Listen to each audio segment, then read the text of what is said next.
Auspicia Triple Impacto, Grupo CISA Salud, Nobleza Médica, para sus instituciones, Sanatorio Belgrano, Salud Industrial, Sanatorio Santa Sofía, Consultorios Médicos Virrey Loreto, Instituto Médico Rodríguez Peña y Conciencia Médica Medicina Prepaga.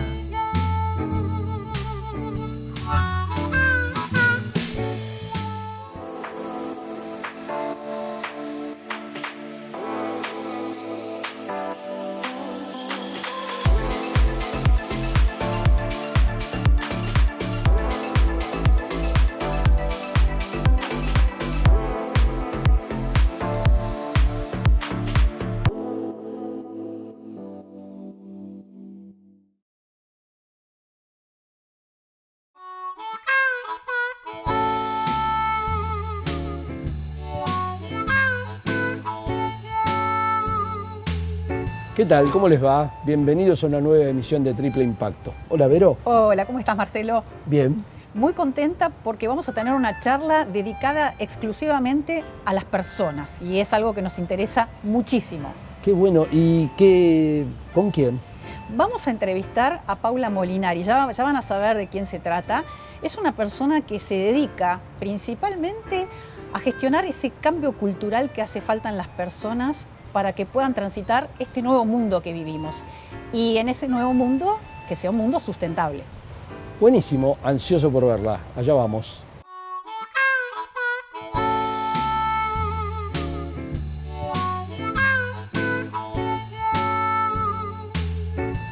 Y acá estamos, llegó el momento. Llegó el momento y además nos da muchísimo placer hacer esta entrevista porque vamos a hablar de las personas, de ese pilar tan importante dentro del mundo de la sustentabilidad que genera el verdadero cambio. Y para ello hemos recibido a Paula Molinari, fundadora de Welcome, profesora de la Universidad de Itela. Ya vamos a hablar con ella, qué es Welcome, cómo desarrolla su actividad. Bienvenida, Paula, muchas gracias por venir.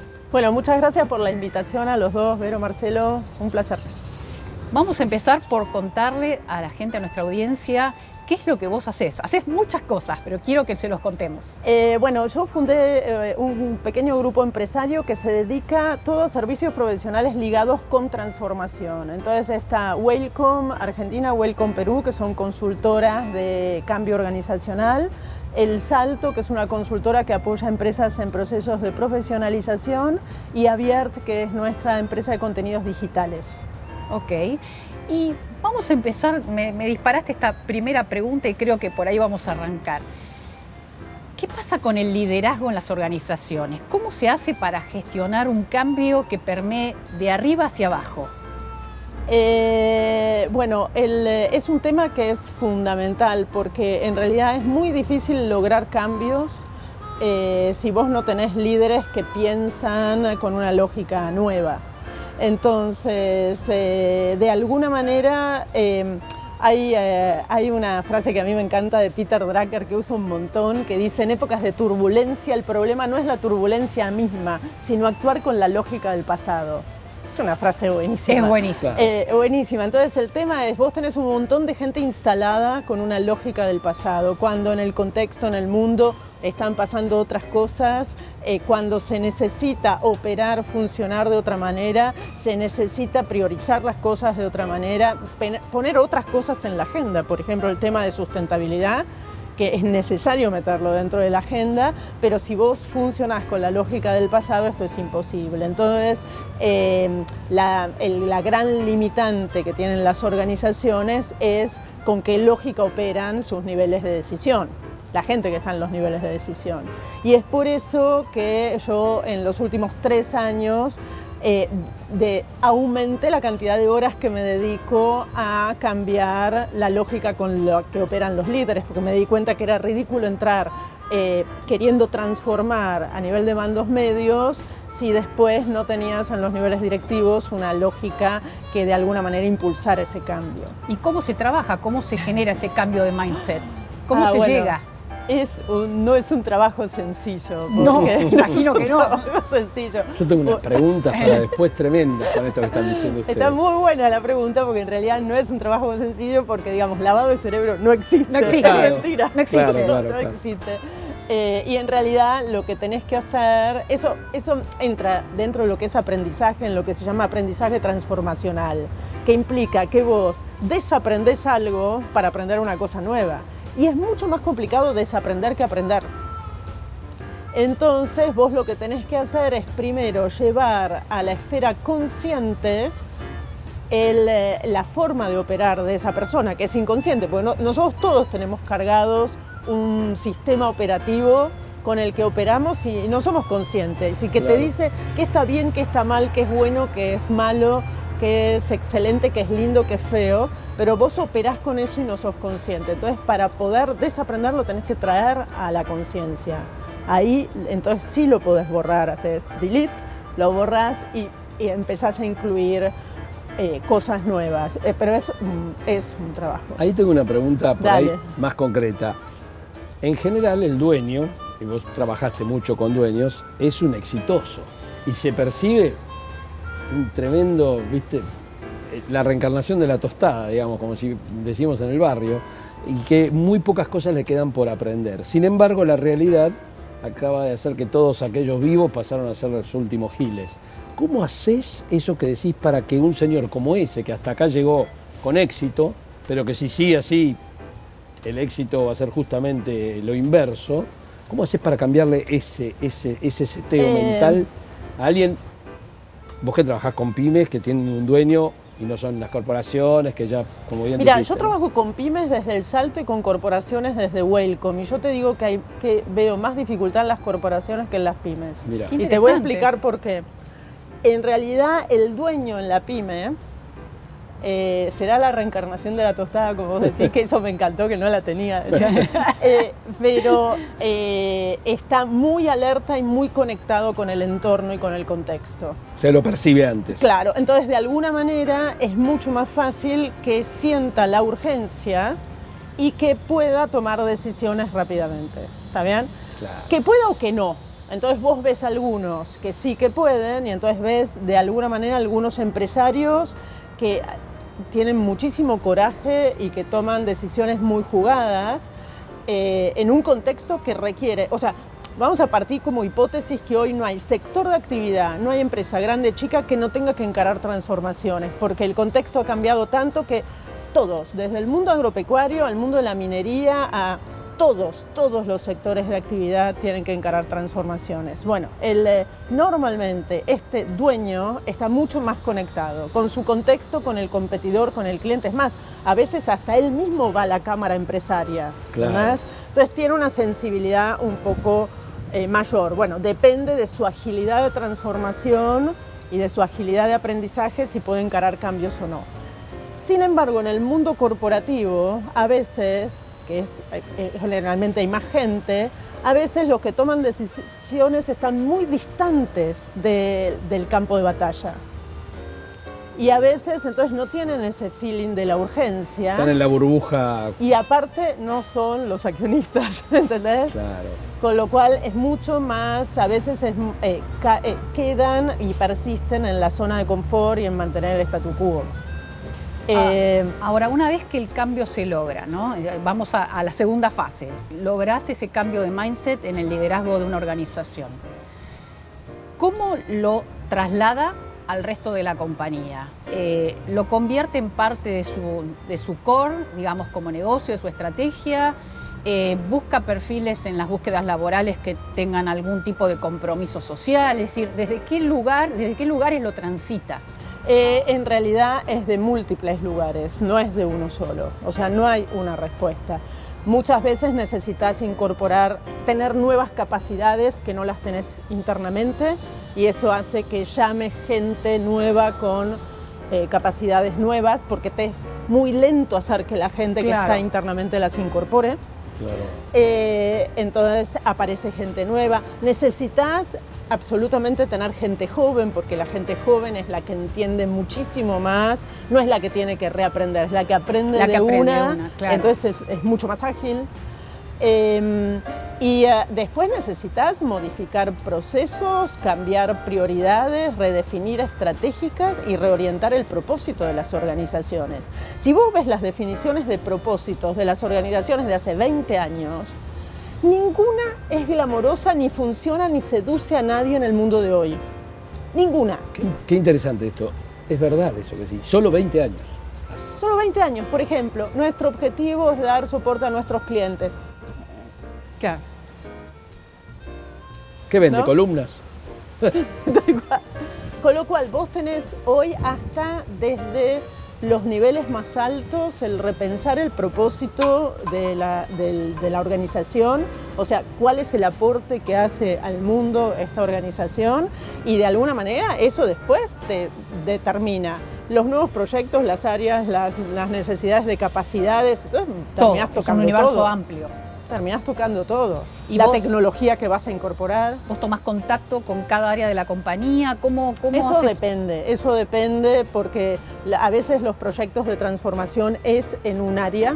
Ajá. Por ejemplo, no sé, hablemos de, no sé, vamos a transformar, no sé, el área de supply chain para que opere de forma regional, y vas ahí. Cuando la transformación es en un área, ocurre lo que llamamos el fenómeno de mancha de aceite, que quiere decir, empezás por un lado y después eso se va extendiendo, claro, ¿no? Se va extendiendo.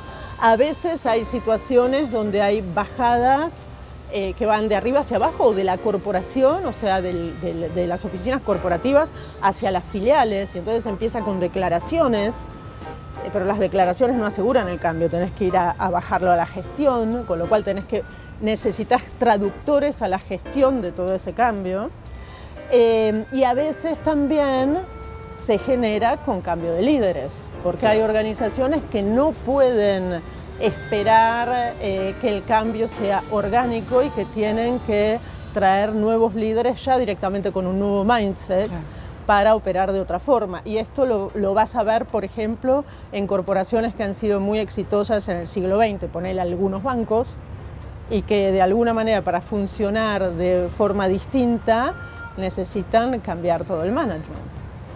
Entrando en los temas más específicos del programa, mi pregunta es, estos perfiles nuevos, sí, nuevos o adaptados, sí, no importa, sí, de los que estamos hablando, ¿ya empiezan a entender estas limitaciones ambientales y sociales, sí, que justamente, esto cuando nosotros hablamos acá de triple impacto, hablamos que justamente vos tenés que tener la sustentabilidad económica, pero no olvidarte de las otras dos sustentabilidades, sí, ¿no es cierto?, la social y la ambiental. ¿Lo estás viendo?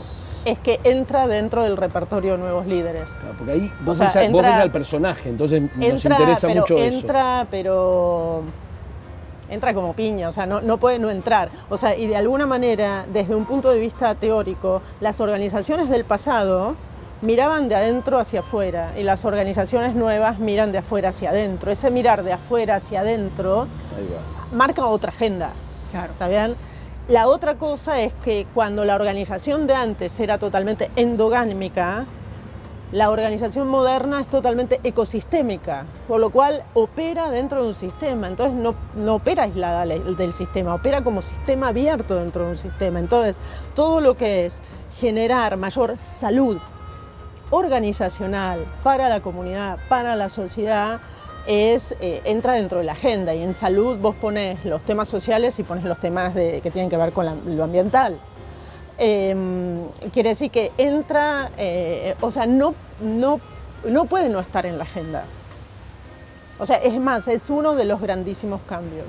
Más allá de que en las grandes corporaciones, por supuesto, muchas veces hay lineamientos que bajan, en el caso de las multinacionales, por ejemplo, ¿no?, de las casas matrices a las operaciones locales, en cuanto a lo que es sustentabilidad o en cuanto a formar parte de algún grupo especial de trabajo comprometido con el clima y demás. ¿Vos ves una sincera preocupación por los temas de clima, por todo lo que está pasando a nivel ambiental? ¿Cómo lo percibís? En realidad sí, yo veo organizaciones que hacen cosas que antes no hacían. Ahora, si la preocupación es sincera o no sincera, uno lo que tiene que ver es que hagan, o sea, que en la memoria y balance hayan cosas. En los procesos de cambio, muchísimas veces se empieza por la declaración, cuando la declaración todavía no implica... No está incorporada. Claro, no implica genuinamente la incorporación, pero es una forma de empezar. Es lo mismo que cuando uno quiere empezar una dieta, empieza diciendo, voy a hacer una dieta, no empezás no comiendo. Empezás declarando, ¿está bien? Okay. Después vos sabés que hay un montón de gente que no hace la dieta, pero de alguna manera es una forma de empezar. Qué interesante, ¿no? Tremendo, Me está encantando. tremendo. Sí. ¿Y cómo se enseña dentro de lo que es el coaching, tu área de trabajo y de expertise, con tantas compañías que ves? ¿Cómo se enseña la temática de la sustentabilidad y se mete ahí dentro del abanico de opciones que una compañía tiene que tener en cuenta a la hora de operar? Y bueno, justamente eso forma parte de este nuevo mindset, de este nuevo paradigma, donde el rol del empresario y el rol de la empresa es otro. Vos pensás que nosotros hemos sido formados todos con el tema de que las empresas con fines de lucro, el objetivo que tienes es dar rentabilidad a los accionistas. Bueno, solamente. no es más así. No es más así. Claro. Y eso genera una redefinición de qué es el empresario, una redefinición de qué es una empresa y una redefinición de qué es el éxito. Ahí está. Entonces, el éxito como reconocimiento social a los empresarios y a las empresas tiene que estar ligado con su impacto, con su triple impacto. Pero ese es el paradigma nuevo que se está de alguna manera fortaleciendo, y todas las nuevas economías, por más que sea una línea o la otra, todas van hacia el mismo lado, todas para el mismo lado. La gente joven tiene muchísima más conciencia y estas cosas ya las tiene internalizadas. Todo esto hay que llevarlo a la gestión, hay que llevarlo a las políticas públicas.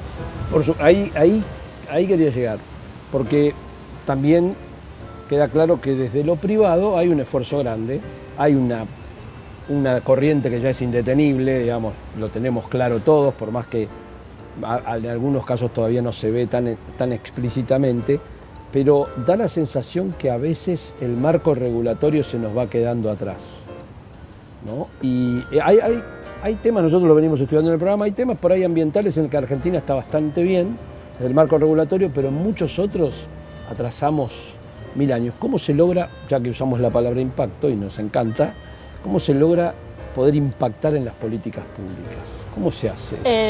De nuevo, ahí tendríamos que trabajar con el mindset de toda la gente que está en el mundo de la política. Cosa que sin embargo es durísima. Por ejemplo, salen leyes tratando de regular cosas nuevas que están hechas con el mindset del pasado, entonces después no sirven. A eso me refería, a eso. Pero esto es algo que está pasando a nivel mundo occidental mucho en muchos lados. O sea, lo regulatorio va a paso de tortuga al lado de cómo cambia el mundo en otros sentidos. Y ahí, si vos me preguntás qué hacer, y bueno, yo creo que hay que formar una nueva clase política, pero no es algo que nosotros vamos a ver en los próximos años. Yo lo he dicho en este programa en otra ocasión, yo creo que la tecnología se va a encargar de eso. La tecnología va a ayudar, se va a llevar por delante todo esto. La tecnología va a ayudar seguramente. Y va a generar a nuestros nuevos dirigentes, a nuestros nuevos empresarios. El ejemplo más fuerte es el de las criptomonedas. Las criptomonedas se llevaron por delante el sistema de bancos centrales del mundo. Y están vivitas y coleando, y los bancos centrales miran de costado sin saber qué hacer. No soy un experto en eso, pero la realidad te lo está diciendo. Me da la sensación que esto va a pasar también. Es que lo que está ocurriendo es que la realidad y la adopción por parte de la gente de algunas cosas va mucho más rápido que la regulación. Entonces, desde la adopción de nuevas formas de trabajo a la adopción de nuevos hábitos, va mucho más rápido que lo regulatorio.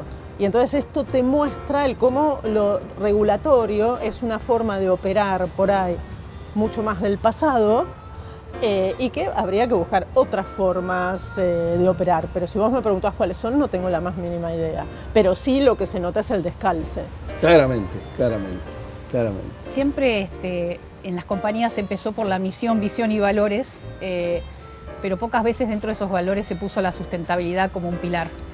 ¿Crees que hay una oportunidad real con este cambio de mindset que trabajás y tantas compañías que ves, en que la sustentabilidad sea uno de sus valores principales y forme parte de esa misión que tiene la compañía frente a la sociedad? Es que sin duda alguna lo es, y yo lo voy viendo. O sea, voy viendo cómo las compañías están cambiando, cómo la sustentabilidad empieza a estar en la agenda de los equipos de dirección de todas las compañías, o por lo menos de las que buscan permanecer como líderes o como líderes de un sector.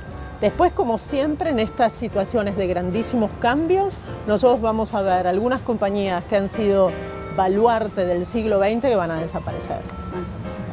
Y van a aparecer otras nuevas, como estamos viendo con los nuevos unicornios, etcétera, etcétera.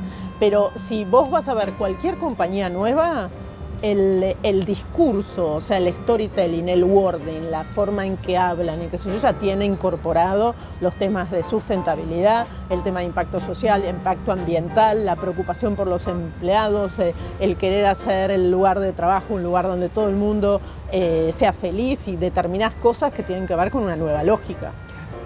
Y esas son las compañías que tienen posibilidad de mantener su liderazgo, y si no lo van a perder. Para terminar, una pregunta que es bien concreta sobre tu actividad.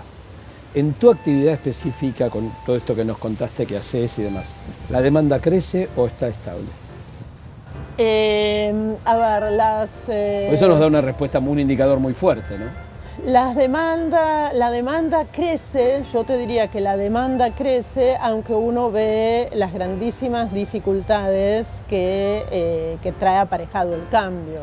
O sea, hay muchísimas barreras que dificultan el cambio, que muchas veces están encubiertas por temas de inversiones, pero en realidad no es un tema de inversión, es un tema de cabeza. De cabeza. O sea, yo creo que la principal barrera está en nosotros mismos, o sea, en sentido amplio, o sea, las personas, y en cómo tomamos decisiones todavía con parámetros que son parámetros antiguos, ¿no? Por lo tanto, ahora estás en un momento donde ves mucho hablar, pero después cuando vas al hacer, todavía... La tasa de conversión de discurso en hechos todavía es muy baja. Todavía es muy baja. Todavía es baja. Tengo una ultimísima pregunta, perdón Marcelo, pero no puedo dejar de hacerla. Tenemos que aprovechar este lujo de tener a Paula. Desde la docencia en la Universidad de Itela, ¿notás que hay o permea más el tema de la sustentabilidad en las generaciones de jóvenes sí, que claro, van? Sin duda alguna, sin duda alguna. ¿Tienen esas inquietudes? ¿Las compartís? ¿Cómo es? Sí, sin duda alguna se ve, o sea, los jóvenes y los que son nativos tecnológicos vienen con un pensamiento muchísimo más ecosistémico. Y ecosistémico en todo sentido, desde la importancia de los grupos y de operar en grupo y de colaborar,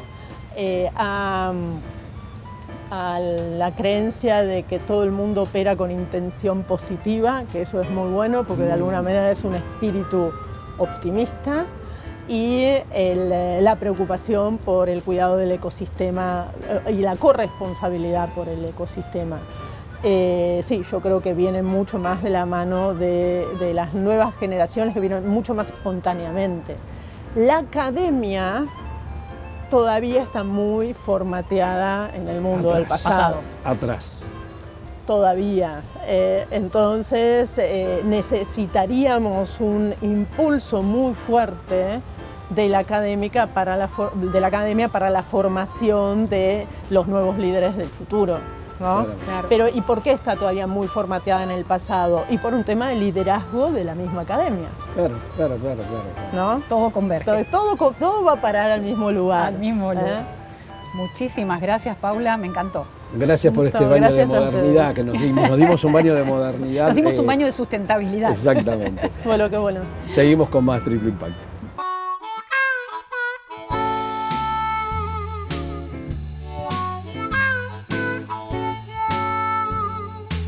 Muy bien, llegamos al final con esta entrevista tan interesante. ¿Qué nos dejó esta entrevista, Vero? La necesidad de generar un cambio real, sincero, verdadero y profundo de raíz en el seno de una organización pequeña o grande para poder transitar este nuevo mundo que vivimos, para poder ser sustentables desde todo lugar. Hablar de las personas, ¿no? De la persona como pilar, porque todo empieza por las personas. A mí me quedó el concepto de mancha de aceite. Ojalá nosotros también estemos contribuyendo a que se expanda la mancha de aceite. Ojalá. Y lo que no quería terminar el programa sin agradecer a Andrea Negri de Humor Laboral, que nos ayudó muchísimo en la producción de este programa y que a su vez tiene un emprendimiento que es muy interesante, Vero, que trata justamente del humor en las organizaciones. Ya vamos a hablar con ella también. Por ahora, nos vemos la semana que viene. Nos vemos la semana que viene con mucho más Triple Impacto. Hasta pronto.